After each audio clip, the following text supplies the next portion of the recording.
EIP입니다. EIP. 저거는 두 줄을 한 줄로 바꿨기 때문에 뭔가 의미가 있어 보이는데 이게 같은 한 줄이면 굳이 바꿀 필요 없고 이것도 마찬가지로 점프는 이거와 같으니까 굳이 점프 명령 안 하고 구분을 해버리면 될 것 같은데 이렇게 안 하는 이유는 인텔 CPU에서 물론 다른 CPU도 마찬가지입니다. 프로그램 카운터라는 레지스터는 진짜로 특별한 레지스터이기 때문에 우리가 흔히 알고 있는 명령어들로 그 값을 읽거나 변경할 수 없게 하고 있습니다. 그래서 그 값을 변경시키고 싶으면 반드시 점프라는 명령을 써야만 하는 것이죠. 여기서 마찬가지입니다. 사실은 RET도 여기서 바로 그냥 EIP에다 팝한 것이고 저 점프 비슷하게 한다면 팝 뭐 어떤 EAX 가져온 다음에 EAX로 점프하는 그 역할을 하는 게 RET가 되겠습니다. 교수님 그러면은 그 실제로 저 콜 라벨이라는 명령어는 그 푸시하고 그 뒤에 나오는 빙고 표시되어 있잖아요. 그러면은 실제로 기계어 코드는 서로 다른 거죠? 완전 다르죠. 완전 다르죠. 예. 그러니까 여기서 이제 제가 이해를 쉽게 말을 빼긴 했는데 기능적으로는 좀 다 설명할 텐데 기능적으로 똑같은 기능입니다. 그런데 못하는 이유가 있어요. 여기서는 못하는 이유가 저기 점프도 기능적으로 100% 똑같습니다. 근데 못하는 이유가 이 대상 레지스터가 EIP이기 때문에 그래서 이런 코드가 만들어지지 않고 완전 다른 기계어 코드가 만들어집니다. 그러니까 지금 그래서 이것을 제가 설명하는 건 뭐라고 했냐면은 CPU가 제공하는 기능입니다. 명령 아키텍처에 콜이라는 게 들어가 있다는 거죠. 그래서 우리 CPU는 이런 함수 호출을 지원하기 위해서 스택을 이렇게 사용한다는 걸 이미 가정하고 이제 만들어집니다. CPU는. 그래서 이런 식으로 스택을 사용할 때 필요한 함수 호출을 지원하기 위해서 기능적으로는 이런 기능을 하지만 EIP라는 특별한 레지스터를 함부로 사용할 수 없도록 하기 위해서 콜이라는 명령어, RET라는 명령어를 제공한다는 것이죠. 그리고 이 RET는 이제 주의 깊게 살펴볼 필요가 있는데 여기 보시면 얘가 하는 일은 그냥 현재 스택이 가리키고 있는 것을 파악할 뿐입니다. 즉 RET 명령이 실행되기 위해서는 반드시 스택 포인터가 여기를 가리키고 있어야 됩니다. RET 명령을 실행할 때 스택 포인터가 이런 데를 가리키고 있으면 리턴했는데 엄한 대로 이렇게 가보게 되는 것이죠. 이것도 역시 해커들이 하는 짓거리 중에 하나입니다. 스택의 위치를 좀 조정한 다음에 함수는 그 시스템에서 동작하고 있는 함수는 자연스럽게 리턴을 하고 있는데 이런 스택 포인트 위치를 바꿔버리는 거죠. 그러니까 RET라는 명령어가 실행되기 위한 필수 조건은 항상 인턴 어드레스가 있는 위치로 스택 포인터가 세팅되어야 한다.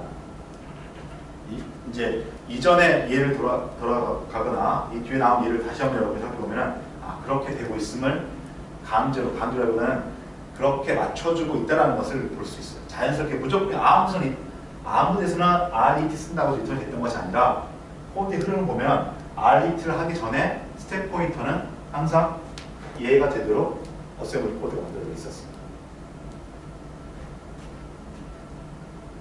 그 다음에 세 번째 이제 또 이 함수 호출을 위해서 별도로 특별하게 제공되는 명령어는 이거는 사실 이제 아주 필수가 아니에요. 이 두 개는 금방 얘기했던 것처럼 사실 기능은 얘가 똑같지만 EIP를 직접 다룰 수 없기 때문에 반드시 이거 써야만 동작을 함수 호출을 할 수가 있는 것입니다.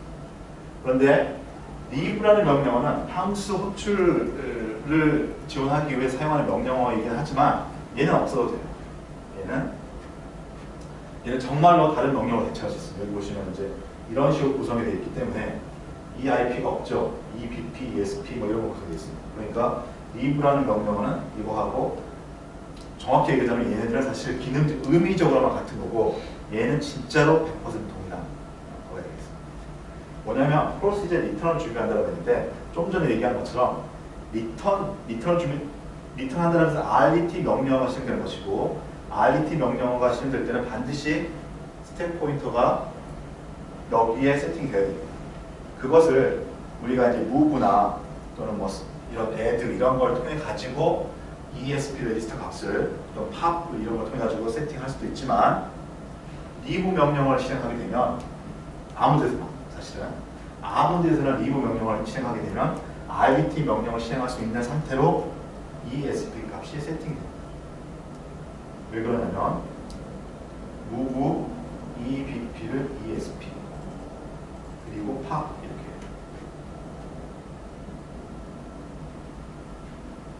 저게 무슨 일을 하느냐 볼까요?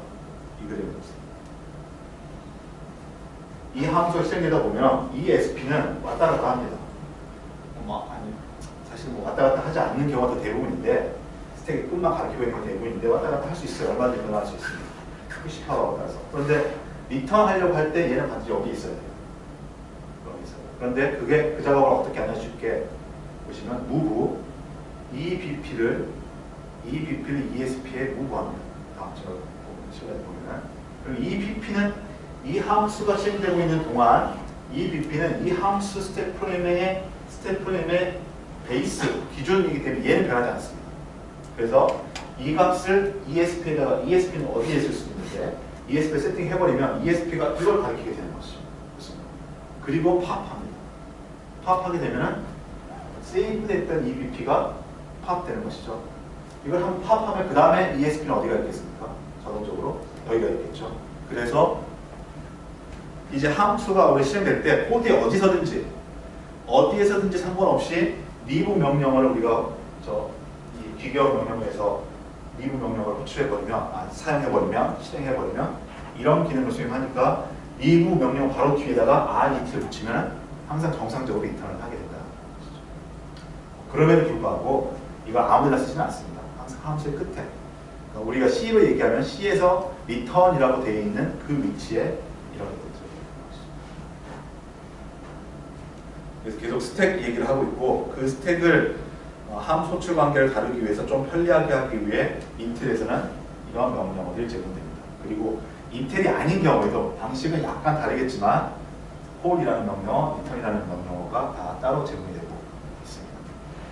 아마 지난번 우리 그 컨트롤 점프문 할 때 아마 태우가 제공했던 걸로 짐작이 기억이 되는데 점프 명령어가 여기 보시면은 이 중간에 점프 명령어가 들어갈 수 있습니다. 그런데 그냥 단순히 우리가 점프 명령을 통해 가지고 함수 내의 어떤 위치가 아니라 함수 밖에 있는 다른 함수에 있는 위치로 점프하면은 이게 가능할까요? 불가능할까요? 라는 걸 지난 시간에 한번 간단히 얘기했어요. 점프 자체는 가능합니다. 그렇게 여기 점프하고 이 라벨을 다른 함수 이름 또는 함수 이름뿐만 아니라 다른 곳의 메모리 주소를 지정하면 프로그램 코드 거기로 실행이 흘러가요. 그런데 이거는 문제가 돼요. 왜냐하면 그 인텔 아키텍처에서 프로그램들은 이런 스택 프레임 단위로서 동작을 하고 있는데 얘의 함수가 실행되고 있는 스택 프레임이 여기였는데 점프를 이쪽으로 갈 수는 있지만 얘가 실행될 때 그냥 그대로 점프를 해버리게 되면 메인의 스택 프레임 위에서 이 함수가 이렇게 실행된다는 거죠. 그래가지고서 실적으로는 계산이 일어나지 않게 됩니다. 그래서 함수를 건너가는 점프에 있어서는 이 스택 프레임의 어떤 그 현재 상태의 저장과 복구 이게 반드시 필요해요. 가장 자연스러운 것이 바로 이 콜이라는 것이고 요걸 조금 더 넓혀준 게 리눅스에서 얘기하는 함수 간의 원거리 점프를 지원해요. 이건 리눅스 라이브러리에서. 그래서 점프라는 것이 어디든지 갈 수는 있지만 함수 단위에서는 스택과 관련된 조작이 필수적이기 때문에 점프가 이미의 다른 함수 밖에 외부의 함수로 점프하는 것은 하면 안 된다는 것이죠. 할 수는 있지만.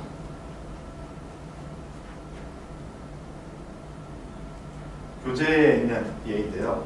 이제 아마 거의 앞에서 설명했던 것을 계속 반복해서 이제 다루는 게 뒤 슬라이드에 몇 장이 나오거든요. 한번 쭉 훑어보죠. 이게 함수 호출 과정 스택까지 같이 그리면서 여러분 다시 한번 설명하고 있는 거고 여러분 누구나 따라가 보시면 될 것 같습니다.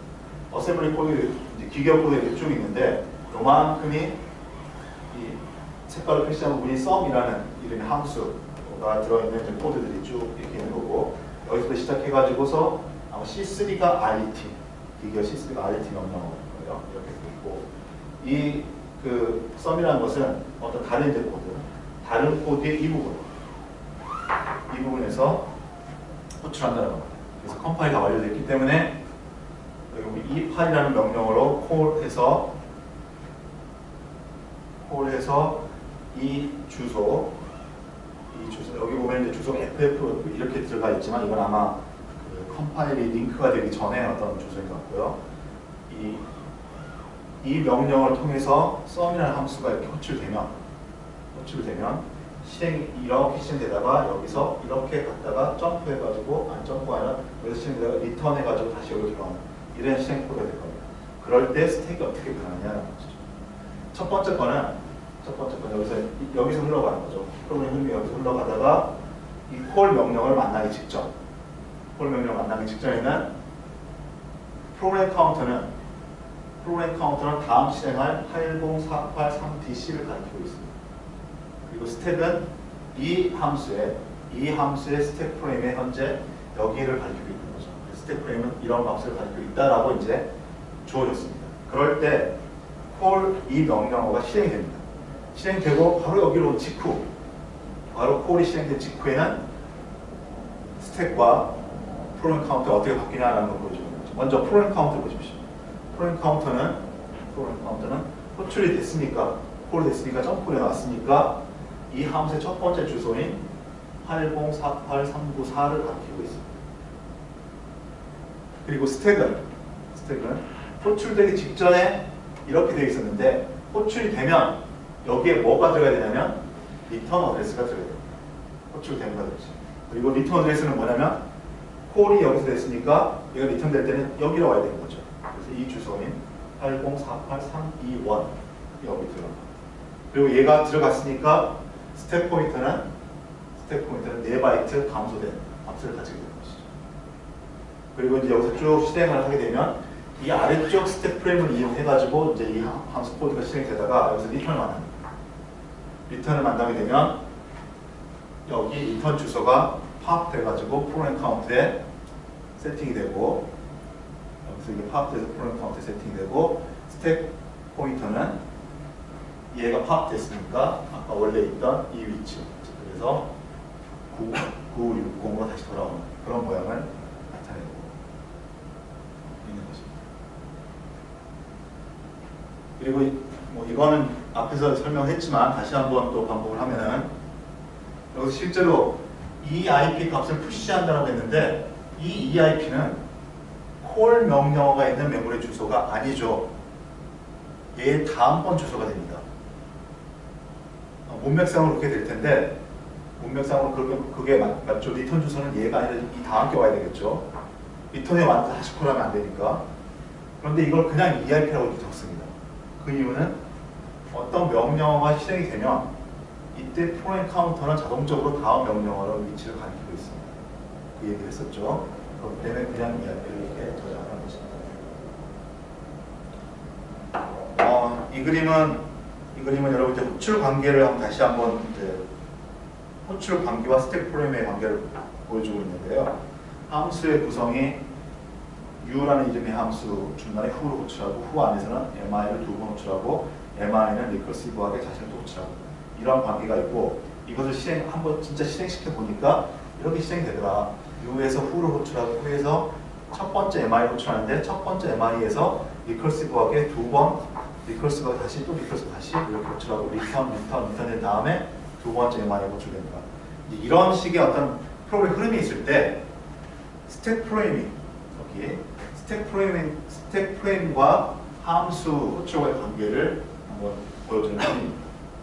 이거는 여러분 빠르게 애니메이션으로 되어가지고 PDF에는 나타나지 않을 텐데 현재 이곳이 실행하고 있으면은 스택 프레임은 U를 호출한 어떤 함수의 스택 프레임 그리고 U 함수의 스택 프레임이 끝은 ESP 그다음에 시작은 EBP 이렇게 만든 스택 프레임에서 이제 코드가 여기 중간에 코드가 실행되고 있게 되죠.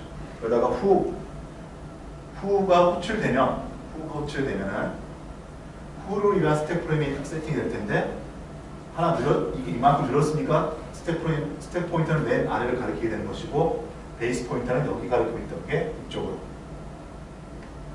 세팅이 되는 그런 구성을 계속 보여주는 거죠. MI 호출하면 똑같이 하나 쌓이고, MI 안에 다시 리커시브하게 MI를 또 호출하면은 이거 같은 함수인데, 같은 실행 코드를 가진 함수인데 호출이 달라지면 스텝 프레임은 또 달라진다는 거죠. 로컬 변수는 사실 우리가 코드상에서 보면은 그 이 함수의 하나의 로컬 변수가 있는 것처럼 보이지만 실제 함수라는 거의 특성상 호출될 때마다 그 로컬 변수가 다시 사용되는 거죠. 그래서 이렇게 새로운 스텝 프레임이 쌓이게 됩니다. 다시 한번 리커시브 호출하게 또 쌓인다는 거고, 그 다음에 이제 이게 리턴 해가 되면 스텝 프레임이 다시 한번 이렇게 팝 해서 올라간다는 거예요. 그 다음에 여기서 두 번째 MI를 호출하게 되면 다시 쭉 이렇게 팝돼서 오다가 두 번째 호출이 만나게 되면 다시 또 쌓이고, 이런 식으로 스텝의 동작이 이루어진다는 거죠. 여러분 잘 알겠지만 높아심에서는 얘기를 하면 이 스택이라는 것이 없는 게 생기는 건 아닙니다. 그냥 메모리는 그대로 존재하고 있는 겁니다. 이만큼의 메모리가 그대로 존재하고 있는 건데, 단지 요것들을 이 그림이 이렇게 쌓인다는 것의 의미는 이 포인터 값을 이렇게 이동시켜 줌으로 해가지고서 내가 현재 관심 있는 메모리 영역을 여기다 표시한다는 거죠. 그게 현재 스택 프레임이 된다는 거죠.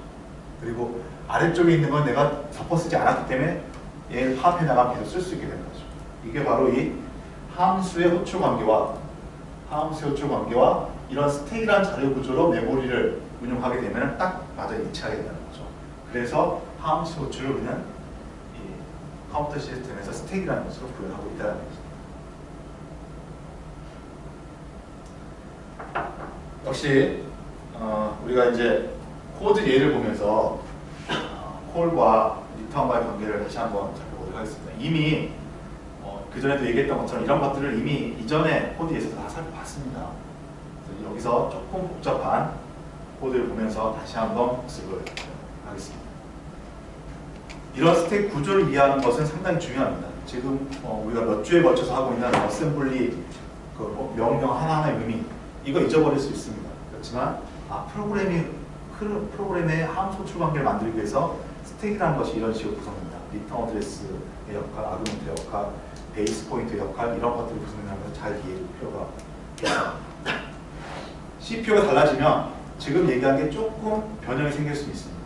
그렇지만 함수 프레임 단위로 움직이는 그런 구조는 모든 CPU에 다 똑같이 적용되기 때문에 이 개념을 이해하는 건 매우 중요하게 되겠습니다. 여기서 예를 들고 있는 거는 호출할 함수와 호출되는 함수 두 개를 구성하고 있습니다. 그래서 호출되는 함수는 수학 앱이라고 해서 지난번에 또 봤던 예 중에 하나인데, 인자를 포인터로 줍니다. 포인터로 줬기 때문에 값을 변경시킬 수가 있죠. 포인터로 받아가지고 두 값을 스와핑, 서로 교환해주는 작업을 하고, 지난번에 아마 여기까지만 했을 텐데 리턴 값으로는 두 값 다, 이거는 교환 하나하나 똑같겠죠. 그러니까 더한 것을 리턴하는, 교환을 하고 리턴 값을 더한 것을 리턴하는 거. 그리고 호출한 놈은 교환된 이후에 값을 빼고, 그러니까 아마 534, 1057이 되는데 교환이 안 됐으면 534에서 1057을 빼는 게 되겠지만, 이게 제대로 존재했다면 바꿔줘가지고 1057에서 534를 빼는 그런 연산이 돼야 되고, 이제 얘의 리턴 값으로서 썸한 것과 그 디퍼런스 뺀 값을 곱하는, 큰 의미는 없지만 이런 식으로 동작하는 함수가 있다라고 했을 때 호출 관계가 어떻게 되는지 살펴봅니다. 먼저 여기서 이제 예를 보여주고 있는 거는 이 콜라는 함수가 이렇게 실행이 되고 있습니다. 이럴 때 호출되기 바로 직전에 어떻게 돼 있을 것이냐, 이렇게 돼 있다는 거죠. 이거 이제 바로 눈에 보이죠, 이 정도는. 이제 호출하려면은 아규먼트 두 개가 이렇게 있으니까 아규먼트를 내 스택 프레임에다가 이렇게 만들어 놓고 콜하는 순간 리턴 어드레스가 현재 프로그램 카운터, 얘가 만약 어셈블리 코드라면 다음번 줄인 이 줄에 해당하는 주소가 리턴 주소로서 푸시가 될 겁니다. 그리고 점프가 되는 거죠. 이제 이런 정도의 스택의 내용을 여러분이 이제 자연스럽게 이해할 수 있으면 좋겠습니다.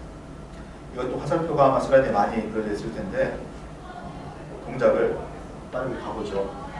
이제 앞에 콜러 여러분 왔다 갔다 하면서 보시고요. 콜러 이쪽 함수를 컴파일하게 되면 이렇게 모양이 나거든요. 굳이 옛날처럼 빠져보면 여기 세 줄, 여기 이건 좀 애매하긴 한데 여기 세 줄이 셋업 부분에 해당하는 거고 아래쪽 여기까지 리브 앞에까지가 바디 부분에 해당하는 거고 리브 리턴이 피니시 부분에 해당하는 부분이 되겠습니다. 이제는 이게 왜 나눠지는지를 좀 이해할 수 있을 겁니다. 아무튼 호충 한 놈도 오면은 처음에 EBP 저장해야 되고 저장한 이후에 EBP를 새로 만들어주기 위해서 ESP 값 이렇게 푸시하게 되면 ESP 값이 이제 변하겠죠. 다음 걸로 푸시한 걸로 그럼 그것을 EBP에 저장함으로써 이제 새로운 EBP 값이 세팅되는 거. 이게 셋업입니다. 여기서 이제 지금까지 못 봤던 게 나오는데 ESP 값을 서브트랙트 그냥 뺍니다. 즉 ESP에서 24를 빼가지고 ESP에 저장합니다. 그러니까 지금까지 ESP는 특수한 레지스터이기 때문에 푸시 팝을 통해서 내부적으로 암묵적으로 이제 변경이 돼야 되는데 여기서 그냥 빼버립니다. 이게 바로 앞에서 얘기했던 것처럼 얘가 스택을 이제 사용할 텐데 얘 스택을 사용할 때 중간에 쓰이는 이런 변수들 포인터 값들, 임시 값들 디프라는 변수 값들 이런 값들이 초기 값이 없거나 이런 초기 값이 있긴 한데 초기 값이 없거나 그 사이즈만큼 미리 그냥 확보를 하려고 할 때 그냥 이렇게 연산합니다. 요 연산의 의미가 뭐냐면 빼죠. 처음 저기 첫 두 줄을 실행하게 되면 ESP와 EBP가 다 여기를 가리키고 있을 겁니다. 현재 이 두 줄만 실행하게 되면 이 두 줄 실행하면 여기 처음에 리턴 어디로 저장되는 이 위치에 있다가 푸시하니까 이 위치로 스택 포인트가 옮겨지면서 EBP와 ESP가 같은 값을 가지고 있는 이 위치가 될 겁니다. 이럴 때 ESP를 24만큼 빼버립니다. 즉 ESP를 이만큼 뺀다는 거죠. 빼가지고 ESP가 여기를 가리키고 하면 중간에 어떤 값도 아무 값도 없습니다. 그런데 컴파일러 봤을 때 이 함수는 요만큼의 메모리를 사용한다 라고 하게 되면 스택 포인트를 여기다가 세팅을 딱 해버린다는 거죠. 그리고 그 이유는 여기서 보는 것처럼 EBP를 주로 EBP를 가지고서 메모리를 접근하고 있는 거죠. 왜 24냐? 요거는 아마 여러분 교재도 읽어보고 이제 딴 데 읽어보고 될 텐데 이거는 얼라인먼트.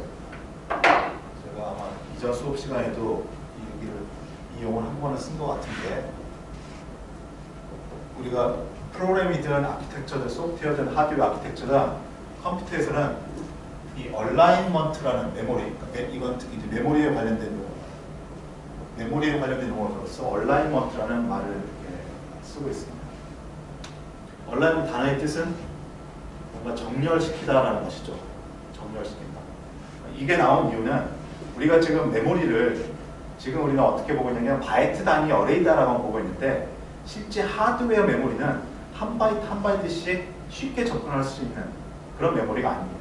그러니까 한 바이트 접근을 못한다는 게 아니라 메모리를 한 바이트 한 바이트 이렇게 접근하는 것보다 메모리의 구성상 32비트 아키텍처이면 4바이트씩 뭉뚱거리고 또는 실제 이제 그 메모리는 4바이트가 아니라 메모리 블락이라고 얘기를 해가지고서 64바이트 내지는 좀 더 큰 128바이트 이렇게 큰 단위로 접근을 하는 것이 더 효율적인 하드웨어 구성입니다. 효율적이란 말은 한 바이트 접근하는 것보다 4바이트 접근하는 게 빠르냐 이 말이 아니라 한 바이트를 읽어오는 시간이나 4바이트 혹은 64바이트 읽어오는 시간이 똑같다는 겁니다. 그래서 그렇게 한번 읽어오면 그 다음에 더 읽어올 필요 없죠. 그러니까 한 바이트 읽어오면 4바이트가 빠르다는 건 아니지만 4바이트를 읽어오려면 한 바이트씩 4바이트를 읽어오려면 4번 읽어야 되는데 4바이트를 한꺼번에 읽어오면 한 번만 읽어오면 되는 거죠. 이런 것 때문에 실제 메모리는 그 메모리 하드웨어 구성 단위만큼씩 5% 동작을 하게 됩니다. 그래서 우리가 이제 소프트웨어 C에서 뭐 int, i니, short, a니, 캐릭터, C 뭐 이렇게 막 선언할 때 이것들을 할당한 단위가 이게 4바이트, 2바이트, 1바이트 이렇게 돼가지고 4바이트 할당하고 2바이트 할당하고 1바이트 할당하고 이렇게 하지 않는다는 거죠. 일본은 그런 하드웨어에서 일본 단위의 편리함을 그대로 이용하기 위해서 아니 4바이트 단위로 한다 그러면 4바이트하고 이 2바이트를 이 2바이트만 하고 이 1바이트를 2바이트 떨어진 다음 거에다 이렇게 어사인할 수 있다는 거죠. 판단할 수 있다는 거죠. 이런 게 이제 얼라이먼트가 되겠습니다. 그래서 메모리를 정렬을 시켜놔야지 실제 로지컬하게 우리 소프트웨어 입장에서 보면은 얘나 이거 속도가 똑같지만 하드웨어 입장에서 보면은 정렬된 메모리와 정렬되지 않은 메모리는 속도가 엄청나게 다르게 됩니다. 그래서 이제 앞으로 여러분이 혹시 이제 좀 더 로우 레벨에서 소프트웨어 시스템을 할 때는 메모리 얘기를 할 때 얼라이먼트 얘기를 하게 될 텐데 메모리 하드웨어의 성능을 고려해서 메모리의 어떤 데이터의 배치를 정렬시키는 것, 이거 얼라이먼트. 여기서도 24만큼 뺀다고 했기 때문에 그러면은 언뜻 직관적인 느낌이 뭐냐면 이 함수가 여기서 로컬 변수나 임시 변수를 24바이트 쓴다 라고 생각할 수 있는 거예요. 24바이트 앞으로 쓸 거기 때문에 스택을 24바이트 아래로 내려놓는 거죠. 그런데 따져보면 24바이트가 아닙니다. 24바이트가 아닌데 사실 조금 모자라요. 조금 덜 써요. 조금 덜 쓴데 메모리를 더 많이 확보한다는 거죠. 이게 얼라이먼트. 이 얼라이먼트는 어떤 얼라이먼트냐면 인텔에서는 스택 메모리를 쓸 때는 16바이트씩 16바이트씩 얼라이먼트예요. 그래서 스택은 사실 내가 하나만 쓴다 하더라도 이걸 하나만 쓴다 하더라도 4바이트만 딱 확보하는 것이 아니라 16바이트를 확보한다는 거죠. 또 20바이트를 쓰게 되면 20바이트만 이렇게 스택 포인트를 만드는 것이 아니라 32바이트 확보한다는 겁니다. 그래서 24가 어떻게 나온 숫자냐면 얘의 스택 프레임을 32바이트로 만들어주기 위해서 사용하지 않는 부분까지 포함해서 이렇게 합니다. 이거는 한번 처음이자 마지막인데 따져보면 24. 현재 스택 포인트 여기를 가리키고 있죠. 여기에서 24가 됩니다. 여기에서 24. 그러니까 확보된 게 24바이트입니다. 확보된 게 24바이트. 그럼 얘가 하나 더 있죠. 얘는 원래 있던 거 4바이트. 그럼 28바이트죠. 그래도 아직 16의 배수가 아니죠. 그럼 왜 28바이트 맞췄을까 생각하는데 이 다음에 뭐가 들어가냐면 폴이 들어갑니다. 폴이 들어가면서 리턴 어드레스가 제한되죠. 그래서 얘의 스택 프레임은 이렇게 되어 있는 상태에서 수학 콜러라는 이름의 스택 프레임은 여기서부터 이렇게 해가지고 이걸 24바이트를 확보를 하고 그 다음에 리턴 어드레스가 제한되기 때문에 이 전체 여기서 콜을 하게 되면 다른 스택이 되는 거고 이 전체 스택 프레임은 32바이트가 되고 사실 뭐 지금 여러분이 이제 우리가 공부하는 수준에서는 이런 숫자를 다 따질 필요는 없겠지만 왜 이제 이런 걸 하느냐 우리 얼라이먼트와 관계된 거다. 혹시나 이제 여러분이 알아뒀으면 좋겠다라고 하는 거는 스택을 이렇게 한다 이런 거 잊어버릴 수 있습니다. 메모리 얘기를 하면서 얼라이먼트라는 게 나오면은 왜 굳이 이렇게 해야 되냐 쓰지도 않으면서 이런 것에 대한 이해를 그렇게 하자. 길어졌네요. 자, 아무튼 이렇게 해놓고 이제 이거는 화살표 나온 대로 그대로 따라가 보면 이제 이렇게 스택 공간 미래 확보하는 거 이렇게 아이가 스택 값에서 하고 그다음에 쭉 있는 거 보면은 이 함수입니다. 이 함수인데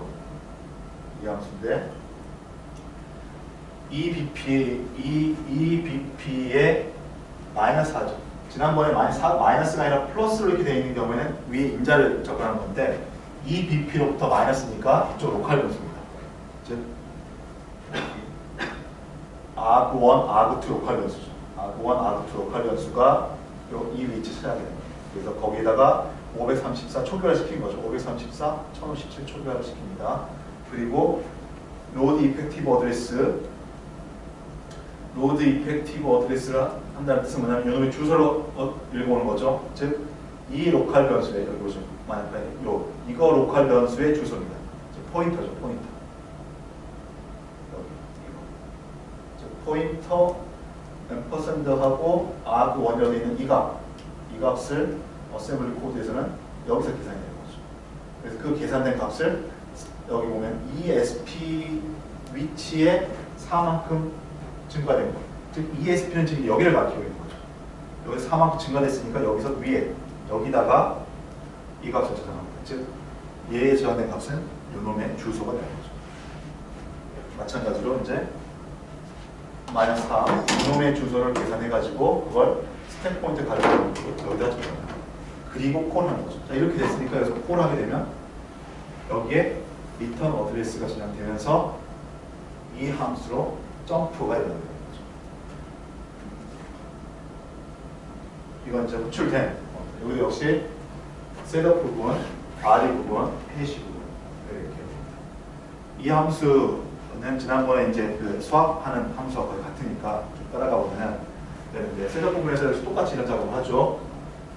여기 보면 여기까지 아까 여기까지가 호출한 프로세스의 스택 프레임이었습니다. 그럼 리턴 어드레스까지 저장되고 그 다음에 호출되는 거죠. 그러면 여기다가 이 스택 프레임에 얘 스택의 베이스 포인터를 여기다가 이제 푸시 세이브 해놓고 이 BP 값은 이 값으로 다시 이제 변경을 시켜줘. 이 작업을 이렇게 해주는 거죠. 그리고 스택 포인터는 여기 가리키고 있었는데 이 BX를 푸시 한번 합니다. 이 BX를 푸시 한번 해가지고 스택 포인터 하나 아래 바로 가리키고 있는 거죠. 이 경우는 이것만 쓰니까 아까처럼 16바이트 온라인 있는 뭐 그런 걸 하지 않고 그냥 처리를 하고 있습니다. 이 경우 이전 스택 프레임 저장하고 프레임 포인터는 원래 여기 가리키고 있었는데 이제 여기 가리키는 걸로 바꾸고 이 BX를 저장합니다. 그리고 이 얘기도 앞에서 이제 한번 했었는데 이걸 하는 이유는 레지스터가 한정되어 있기 때문에 함수들이 계속 호출이 되게 되면 8개, 특히 6개의 레지스터만 가지고 써야 되는 것이고 만약에 이 BX를 이 호출하기 이전에 함수에서 사용하고 있었다면 이 값을 여기서 많이 이렇게 덮어 써버리게 되면 이전에 사용하고 있던 저 값을 잃어버리니까 그 값을 저장해 뒀다가 끝날 때 다시 팝해서 나간다는 거죠. 그런데 이때 왜 그럼 하필 EBX만 하느냐? EDX나 ECX, EAX 이런 것들도 그럼 세이브를 해야 되지 않느냐라고 얘기가 되는데 인텔에서는 그것들 6개를 다 세이브했다가 다 복구하고 하려면 좀 이 코드가 길어질 수 있으니까 확률적으로 반반 나눠가지고서 호출 받은 놈이 세이브하거나 호출 한 놈이 세이브하는 게 역할을 한다는 거죠. 그 이유는 여기서 EBX를 만약에 여기 사용하지 않는다. 앞에 코드만 하더라도 이 함수 같은 경우 EBX 레지스터를 사용하지 않습니다. EBX를 사용하지 않으니까 EBX 세이브가 없죠. 근데 여기는 EBX를 여기서 사용하고 있기 때문에 세이브하는 겁니다. 그러니까 3개씩 나눠가지고서 여기서 사용하고 있는 것 혹은 촬영이 사용하는 것 이걸 서로 6개를 다 감시하는 것이 아니라 3개씩만 감시하게 되면 저장하고 복구할 것들이 확률적으로 줄어들기 때문에 이렇게 나눠서 하는 것입니다. 아무튼 제한된 개수 레지스터를 중복해서 사용할 수 있도록 혹시 앞에서 사용할 수 있는 것은 여기서 사용한다면 저장하는데 이 BX가 얘가 저장할 책임이 있는 레지스터이기 때문에 얘는 저장합니다. 다시 말하면 EDX, ECX, EAX는 얘가 저장할 책임이 없다는 거죠. 아무튼 이렇게 해서 이제 주로 코드는 여기 코드는 인자 값 읽어와가지고 인자값 읽어와서 레지스터에 저장을 하고 그 레지스터 값으로 메모리가 참조하는 값 읽어오고 다시 바꿔주는 즉 이 포인터 가리키는 값 주소 읽어와서 이 주소에 해당하는 위치에 여기서 읽어온 것들을 서로 뒤바뀌어서 저장하는 그래서 실제 이 두 개의 값을 바꿔주는 그런 일을 합니다. 그리고 얘 리턴 값으로서는 더한 것도 리턴해줘야 되기 때문에 아까 읽어온 이 값을 더하는 작업을 하죠. 그리고 EAX 레지스터는 리턴 값으로 하는 것이기 때문에 다음 리턴 값을 정하는 건 없는 것입니다. 이런 다음에 아까 푸시했던 EBX 팝하고 또 푸시했던 EBP 팝하게 되면 리턴을 하려고 할 때 여기서 푸시했던 EBP 팝하고 EBX 팝하고 또 EBP 팝하게 되면 스텝 포인트는 여기를 가리키게 되죠. 그러니까 여기서 리턴이라고 호출하게 되면 리턴이라는 명령어는 스택에 있는 이 값을 팝해서 프로그램 카운트에다가 세팅하게 됩니다.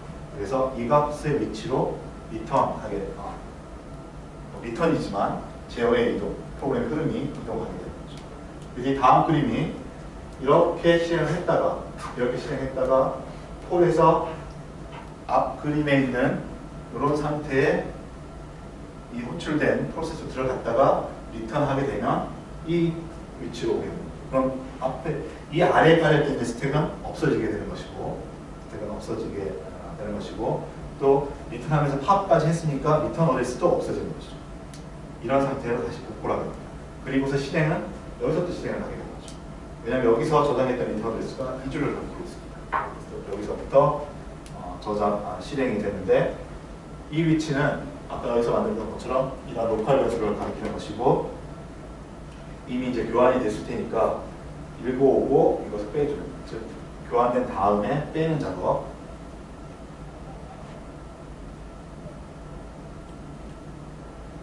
교환된 다음에 빼는 작업, 이 작업이 여기서 해당되는 코드가 되겠습니다. 그리고 리턴 받은 값하고 여기서 계산한 이 값하고를 이제 곱합니다. 있고요. 그리고 이 콜로도 리턴을 합니다. 이때 리턴할 때 앞에서는 이 아래쪽 함수에서는 스택을 그다지 복잡하게 사용하지 않았기 때문에 푸시 두 번 했기 때문에 그냥 팝 두 번 하고 리턴했는데, 이 경우는 스택 포인터가 이만큼 내려와 있죠. 중간에 많이 스택 포인터 이동되어 있습니다. 그래서 이것을 한 번에 하기 위해서, 사실 여기 리브는 아주 자질구레한 시험 문제를 낸다면 이런 거 될 수 있죠. 이 리브를 이렇게 무브와 팝 명령을 바꿔라, 혹은 이 리브를 add 명령을 이용해 가지고 바꿔라, 이렇게 할 수 있습니다. 그거는 이렇게 말씀드린 거죠. 여기서 24 빼가지고 스텝 번째 여기서 만들었으니까 여기는 24를 빼주면 되는 거죠. 스텝 번째 이렇게 가고 그 다음에 팝 이거 하면 되는 거죠. 여기서 이제 뭐 얼마 뺐는지 상관없이 그냥 무브, EVP가 가리키는 것을 그냥 무브 해버리면 ESP는 바로 여기로 세팅이 되는 것이니까 이게 리턴 준비가 된다는 거죠. 그래서 이제 코드 예를 보다 보니까 구체적인 설명을 했지만, 어쨌든 이번 시간에 가져가야 될 큰 그림은 스택입니다. 소프트웨어에서 우리가 이제 컴퓨터에서 소프트웨어 만들 때 이 소프트웨어라는 것은 설계가 함수 또는 펑션, 메서드 단위의 모듈 설계를 해야만 한다. 그래야지 효율적인 어떤 프로그램, 소프트웨어라는 게 만들어질 수 있고, 그런 어떻게 보면 약간 입체적으로 보일 수 있는 어떤 실행의 흐름을 CPU가 이제 그걸 실제 구현을 해내기 위해서는 스택이라는 컨텍스트를, 각각의 함수의 실행의 어떤 상태를 저장할 수 있는 스택이라는 자료 구조를 활용하는 게 가장 효율적이다 라고 컴퓨터를 만든 사람은 이제 고안을 했습니다. 발명을 해냈습니다. 그리고 이 스택을 CPU가, 그러니까 아까도 이렇게 됐으면 그럼 이렇게 무브, 푸시, 팝 이런 걸 할 수 있는데, 이미 이제 이런 우리가 사용한 CPU라는 것은 이런 식의 프로그램을 동작시키는 그런 기계이기 때문에 아예 CPU 안에다가도 처음에 인스트럭션 셋 아키텍처 설계할 때 이런 스택을 이용한 함수 호출 관계를 지원하기 위한 폴, RET, 리턴 명령어들이 별도로 제공되고 있다는 거죠. 또 한 번 관례 얘기가 나오는데요. 이거는 좀 전에 얘기했던 이겁니다.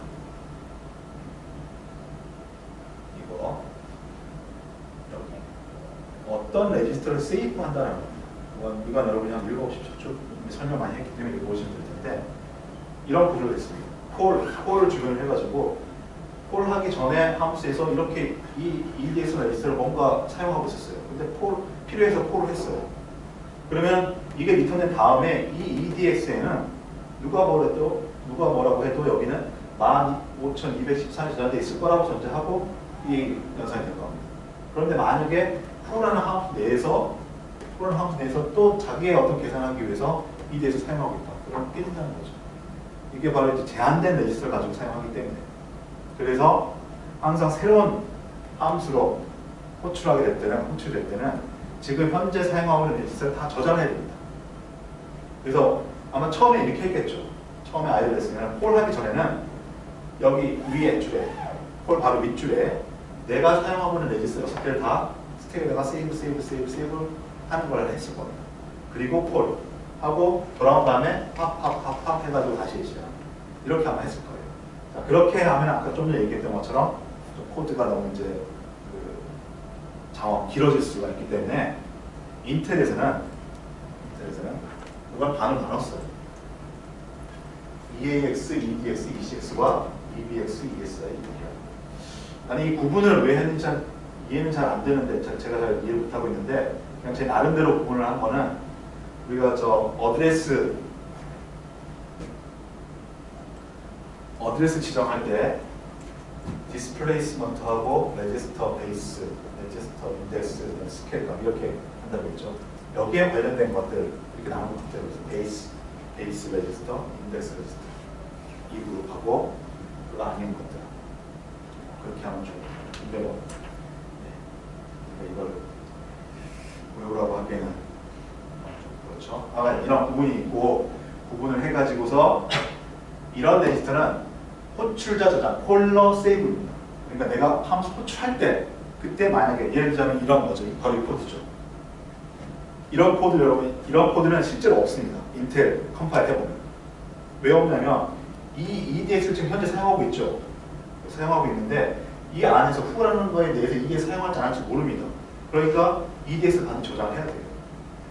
저장을 해야 되는데 EDX, EAX, ECX는 콜러 호출한 함수가 저장해야 될 게 있어요. 그러니까 이런 코드 나타날 수 없어요. 여기다가 EDX 세이브하는 게 들어가야 됩니다.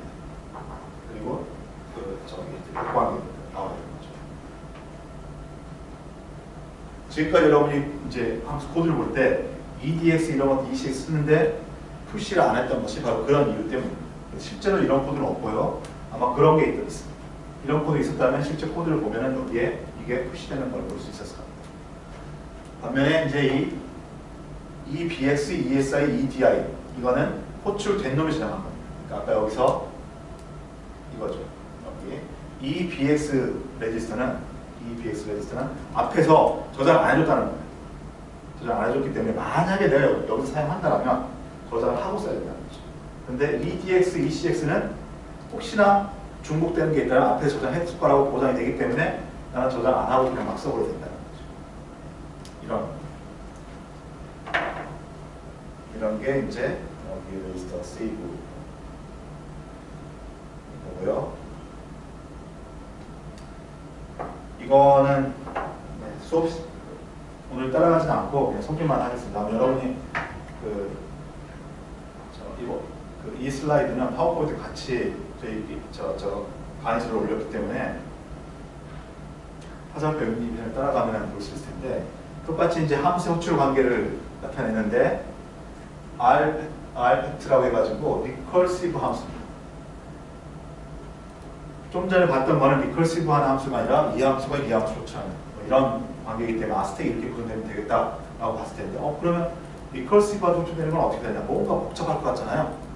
여기서 얘기하고 싶은 거는 여기 뒷장에도 이제 여기 슬라이드 좀 쫓아간 게 있고 뒷장에 결론도 있는데 복잡한 게 없다는 겁니다. 특별한 작동이 없다.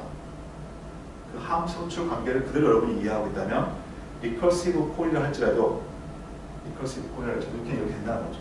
쭉 이 함수가 처음 딱 들어오게 되면 똑같이 일을 합니다. 스택 프레임. 자, 여기 스택 프레임이 파란 선을 기준으로 스택 프레임 나누는데 이것도 r팩트의 스택 프레임이고 이것도 r팩트의 스택 프레임입니다. 그러니까 함수가 호출되면 여기 중간에 있죠. r팩트 호출하는 게 있습니다. 중간에 함수가 호출되면 반드시 새로운 스택 프레임이 만들어져야 된다는 거죠. 이 규칙만 알게 되면 이게 리커시브 함수든 여기서 새로운 함수를 호출하든 똑같은 관계라는 거예요. 다만 이제 여러분이 처음에 프로그램 코딩 알고리즘 배울 때도 리커시브 구현은 100%죠 진짜 100% 루프로 만들어낼 수가 있죠. 혹시 그 연습을 봤습니까? 알고리즘 수업에? 이것도 마찬가지입니다. 사실은 루프예요. 여기서 콜을 하게 되면 얘가 어디로 점프하느냐? 여기로 점프하면 돼요. 바로 돌아와가지고 다시 여기로 돌아와가지고 여기로. 다만 이건 단순히 루프에 의한 점프가 아니라 함수에 의한 점프니까 이걸 할 때마다 스택 프레임이 계속 쌓여간다는 거죠. 그것은 어디서 볼 수 있냐면 여기 이제 숨어 있지만 이걸 할 때마다 푸시 ESP 값이 푸시가 되고 여기 와가지고 EBP가 계속 새롭게 푸시되고 하는 걸 볼 수 있게 있습니다. 그래서 이게 이런 식으로 돼 있으니까 좀 이제 평면이 입체로 돼 있으니까 좀 어렵긴 한데 사실은 이것은 이 리커시브 펑션을 어떻게 보면은 루프로 풀어낸 거라고 보면 됩니다. 그것만 잘 보시면은 이 코드가 저 리커시브 함수를 구현하는구나 라고 알 수가 있습니다. 그래서 이제 제가 만들었던 슬라이드 따라보면 작업이 이렇게 가다가 현재 EBX에는 인자를 읽고 오니까 n을 읽고 오는 건데 이게 반복됨에 따라 가지고서 이 값이 어떻게 변하는지 따라가 보시면은 맨 마지막 조건에서 여기 이런 조건이죠. 이 부분 1하고 비교하니까 컴프 1하고 비교를 하죠. 비교해가지고 레스 된 이퀄이면은 여기로 점프. 이 리커시브 볼의 마지막 조건 그걸 만들었는데 그렇지 않으면은 계속해서 이렇게 루프로 돌고 그럴 때마다 근데 여기 저장하는 여기 ESP에 저장하는 게 사실은 EEP에서 n을 저장하는데 이게 뭐냐면 이게 하나 빼 n-1